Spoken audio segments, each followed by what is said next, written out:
Hello everyone, once again welcome to our digital library. I am doctor Khushi Sahu and हम लोग अगस्त तंत्र के सारे टॉपिक्स सिलेबस वाइज और इम्पोर्टेंट टॉपिक्स कवर कर रहे थे। मैंने ये वीडियो भी अपलोड की हुई हूँ कि करेक्ट वे टू स्टडी अगस्त तंत्र, व्यवहार, आयुर्वेद इन ऑल सब्जेक्ट्स, तो उसको ज़रूर देखें ताकि आपका एक माइंड मेकअप हो जाए, आपके पास इंपॉर्टेंट टॉपिक के नोट्स हों जो कि एग्जाम में आते हैं। इसके पहले मैं अराउंड 5 से 6 वीडियोस अपलोड कर चुकी हूँ अगस्त तंत्र के। तो आपका ये काम होना चाहिए कि आप उस नोट्स को प्रिपेयर करते जाएं, साथ ही साथ समझ तो आपको इसमें वीडियो में आ ही रहा होगा, और साथ ही साथ आप अपने जो सिलेबस है उसमें टिक करते जाएं कि ये टॉपिक्स आपके कवर हो चुके हैं, ताकि जो उसके अलावा टॉपिक बचे वो आप मुझे कमेंट करके बता सकते हैं, तो मैं आपको वो चीज़ प्रोवाइड करवा सकती हूँ। तो ये हमारे लिए आसान हो जाएगा। आज हम देखेंगे factors modifying the action of poison. इसके अलावा भी सारे सब्जेक्ट के अराउंड 5 से 6 साल के जो क्वेश्चन पेपर है वो सॉल्व्ड अपलोडेड है। तो आप प्लेलिस्ट जरूर एक बार विजिट करें सारे सब्जेक्ट्स की, तो आपको आसानी से वहां पर हर एक सब्जेक्ट की प्लेलिस्ट अलग अलग मिल जाएगी और उनसे रिलेटेड इंपॉर्टेंट टॉपिक्स भी मेरे नोट्स के साथ। आज हमारा टॉपिक होगा factors modifying the action of poison, यानी ऐसी कौन सी चीजें हैं जो पॉइजन के एक्शन को रेगुलेट करती हैं। वो ऐसी 6 चीजों का यहाँ पर वर्णन किया गया। इसके पहले हमने एक्शन ऑफ पॉइजन पढ़े थे, जिसमें हमने लोकल एक्शन, रिमोट एक्शन, ऐसे 4 प्रकार से देखे थे। तो यहाँ पर बोला गया है कि क्या क्या फैक्टर्स होंगे जो इस विश को आगे तक अपना काम करने के लिए प्रेरित करेंगे या मॉडिफाई करेंगे।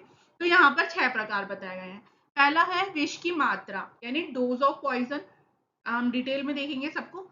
दूसरा है विष का प्रारूप, यानी फॉर्म ऑफ पॉइजन। थर्ड, प्रयोग विधि या मेथड ऑफ एडमिनिस्ट्रेशन। फोर्थ, शारीरिक अवस्था या फिजिकल कंडीशन। फिफ्थ, मानसिक अवस्था या मेंटल कंडीशन। और सिक्स्थ होता है देश काल या फिजिकल एनवायरनमेंट, यानी dose of poison, form of poison, method of administration, physical condition, mental condition and physical environment. ये सारे फैक्टर्स एक्शन ऑफ पॉइजन को रेगुलेट करते हैं। आप हिंदी या इंग्लिश किसी में भी याद रख सकते हो। पहला है विष की मात्रा, जिसको हम पोसोलॉजी कहते हैं।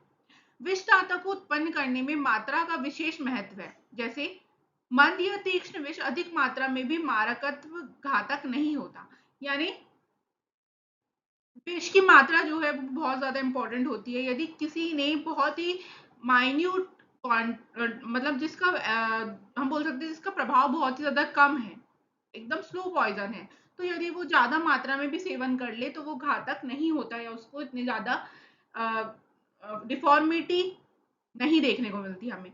लेकिन कोई बहुत ही ज्यादा उग्र या तीक्ष्ण विष है तो वो कम मात्रा में भी घातक होता है। इसके अलावा हैबिटेट एडिक्शन, एलर्जी रिस्पॉन्सिबल है। Hyper sensitive reaction of individual towards specific substance, यानी किसी को किसी चीज से एलर्जी है, किसी को सिट्रिन से एलर्जी है, तो वो उसके लिए भी है तो वो टैबलेट या दवाई है, लेकिन वो उसके लिए एज अ विश काम करेगी।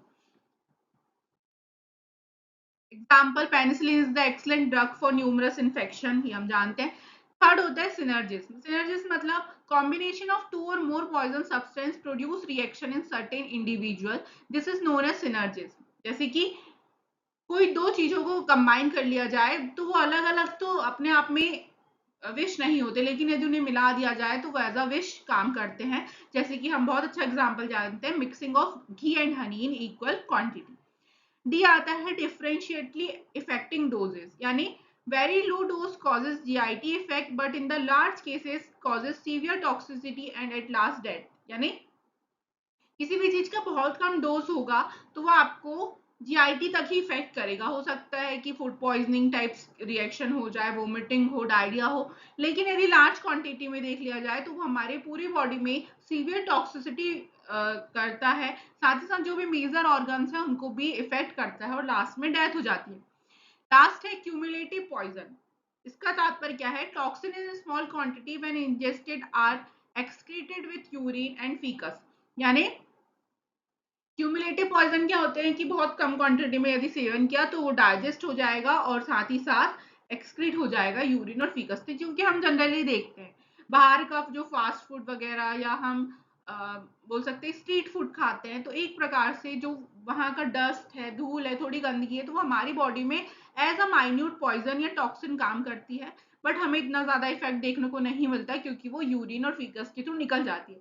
लेकिन यही चीज यदि डेली डेली डेली डेली अगर हो तो फिर हमें मेजर सिम्टम्स भी देखने को मिलते हैं, लाइक फूड पॉइजनिंग। सेकंड आता है विष का प्रारूप। इसका मतलब क्या होता है? विष का प्रारूप मतलब है कि फॉर्म ऑफ पॉइजन, किस किस फॉर्म में पॉइजन जनरली दे सकते हैं। तो फिजिकल स्टेट में हम सॉलिड, लिक्विड एंड गैसेस हम जानते ही हैं। सेकेंड है केमिकल कॉम्बिनेशन। केमिकल कॉम्बिनेशन की डेफिनेशन क्या होगी? घुलनशीलता के कारण कुछ द्रव अधिक घुलनशील होने के कारण अधिक प्रभावी होते हैं। विषयुक्त द्रव का संयोग भी घुलनशीलता के कारण बन जाता है। घुलनशीलता यानी डिसॉल्व होना। तो कुछ ऐसे पॉइजन होते हैं जिनकी डिसॉल्विंग कैपेसिटी बहुत ज्यादा अच्छी होती है, तो वो बॉडी में बहुत आसानी से डिसॉल्व होकर और ज्यादा प्रभाव उत्पन्न करते हैं। जैसे कि ऑर्गेनोफॉस्फोरस पानी में घम घुलनशील होने के कारण प्रभावी नहीं होता। अभी ऑर्गेनोफॉस्फोरस है, जैसे ही हम बोलते हैं ना चूहा, ऑर्गेनोफॉस्फोरस हमने पिछली क्लास में पढ़ते, चूहे मार में प्रेजेंट होता है। चूहा भी जब इसे खाता है तो वो पानी की तलाश में करता है। यदि उसने पानी पी लिया तो इसका जो इफेक्ट है वो कम हो जाएगा, क्योंकि इसकी जो डिसॉल्विंग पावर है वो पानी में जाते से कम हो जाती है। तो केमिकल कॉम्बिनेशन भी यहाँ पर इफेक्ट करता है।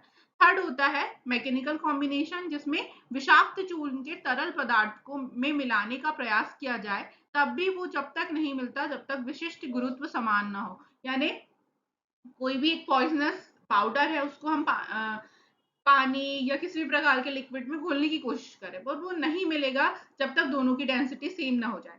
If the poison are given with the mechanical substance, their toxicity is significantly Altered.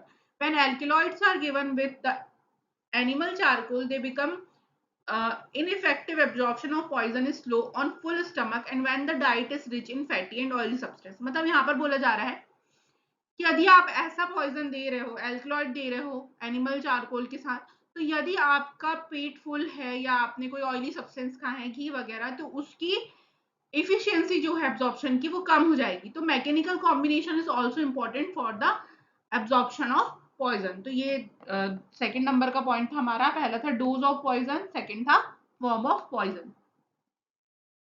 Third हम देखेंगे मेथड ऑफ एडमिनिस्ट्रेशन। ये हम पहले भी देख चुके हैं। गैसियस फॉर्म में दे सकते हैं, जैसे कि carbon monoxide, carbon dioxide. Vapour form में दे सकते हैं कि किसी भी चीज का हम लोग वेपर वगैरह इनहेल कर लें। थर्ड होता है इंट्रावेनस इंजेक्शन, जो कि मोर इफेक्टिव है। यानी किसी को इंट्रावेनसली यदि कोई भी सब्सटेंस दिया जाए या टॉक्सिन सब्सटेंस दिया जाए तो वो ज्यादा इफेक्टिव होगा as compare to intramuscular injection, subcutaneous injection और ओरल फॉर्म। इसके अतिरिक्त व्रण घाव कटी त्वचा के संपर्क में आने पर अधिक प्रभावी होता है, जबकि स्वस्थ व्यक्ति में कम प्रभाव देखने को मिलता है। यानी यहाँ पर बोला जा रहा है कि यदि जो विष है वो किसी भी प्रकार के घाव, कटी हुई त्वचा या कोई भी हमारे ब्लड के कांटेक्ट में आता है तो वो जल्दी प्रभाव देखने को मिलता है as compare to normal person. तो मेथड ऑफ एडमिनिस्ट्रेशन क्या होगी? Gaseous form, vapour form, intravenous injection, intramuscular injection, subcutaneous and oral form. Next point आता है फिजिकल कंडीशन। फिजिकल कंडीशन में एज, हेल्थ, प्रकृति, ये सब हमारा डिपेंड करता है। तो एज में मेडिसिनल डोज ऑफ पॉइजन और drug by adult with not be tolerated by paediatric and geriatric patient. यानी ऐसी यदि हम मेडिसिनल डोज दे दें जो कि एडल्ट के लिए है, मान लीजिए किसी दवाई की एडल्ट डोज है 5 mg, लेकिन हम उसको पीडियाट्रिक यानी छोटे बच्चों को दे रहे हैं या जीएट्रिक यानी बूढ़े लोगों को भी वही सेम डोज दे रहे हैं, तो वो एज अ पॉइजन काम करेगी बच्चों और बूढ़ों के लिए। तो ये भी डिपेंड करता है। देन आता है हेल्थ। लिवर व किडनी के ठीक से कार्य ना करने पर विष ज्यादा प्रभावी होता है, क्योंकि ये डिटॉक्सिफिकेशन एंड फिल्ट्रेशन का कार्य करते हैं। जैसे कि हम जानते हैं लिवर और किडनी हमारे डिटॉक्सिफिकेशन का काम करते हैं, फिल्ट्रेशन का काम करते हैं। तो यदि ये ढंग से काम नहीं करते या किसी को किडनी या लिवर की डिसीज है, फेलियर है, तो वहां पर छोटे से छोटी दवाई भी उसके लिए बहुत ज्यादा इफेक्टिव रहेगी। तो इन पेशेंट्स को सोच समझकर मेडिसिन का डोज भी देना पड़ता है। जैसे कि हेलुसिनेशन मैनिया के पेशेंट अधिक विष की मात्रा भी सह लेते हैं। अब ये तो हो गई छोटी सी डोज में भी ज्यादा इफेक्टिव होने वाली बात, लेकिन जो हेलुसिनेशन मेनिया के पेशेंट होते हैं, जो एक तरीके से हम कह सकते हैं मेंटल डिसऑर्डर के पेशेंट्स है, वो ज्यादा डोज या अधिक विष भी सह सकते हैं। फिर आता है प्रकृति। तो विष आग्नेय प्रकृति का होता है तथा पित्त प्रकृति भी आग्नेय है, अतः विष में पित्त प्रकृति का व्यक्ति अधिक प्रभावी होता है। तो हम ऑलरेडी देख चुके थे कि ऐसे फैक्टर्स जो विष को बढ़ा रहे थे, संकट विष की अवस्था भी प्रकृति पर डिपेंड करती है। तो पित्त प्रकृति वाले को जो विष है वो जल्दी इफेक्ट करेगा। द्वंद्वज प्रकृति के व्यक्ति में दोनों प्रकृति मिश्रित लक्षण देखने को मिलते हैं। नेक्स्ट पॉइंट आता है हमारा फोर्थ, सॉरी ये फिफ्थ पॉइंट होगा। पहला हम देख चुके dose of poison, second form of poison, third method of administration, fourth physical condition, fifth mental condition. तो mental condition, it plays a crucial role in manifestation and toxicity of poison. Individual with strong mental faculty will less harm by poison. यानी मान लीजिए किसी ने धोखे से जहर का सेवन कर लिया है, उसको सांप ने काट लिया, यदि किसी का विल पावर बहुत ज्यादा स्ट्रांग है, वो स्ट्रांग है कि ठीक हो जाऊंगा या घबरा नहीं रहा है, तो वो चीज उसको लेस इफेक्ट करेगी एज कंपेयर टू ऐसा व्यक्ति जो बहुत ज्यादा घबरा रहा है। तो मेंटल कंडीशन भी डिपेंड करती है।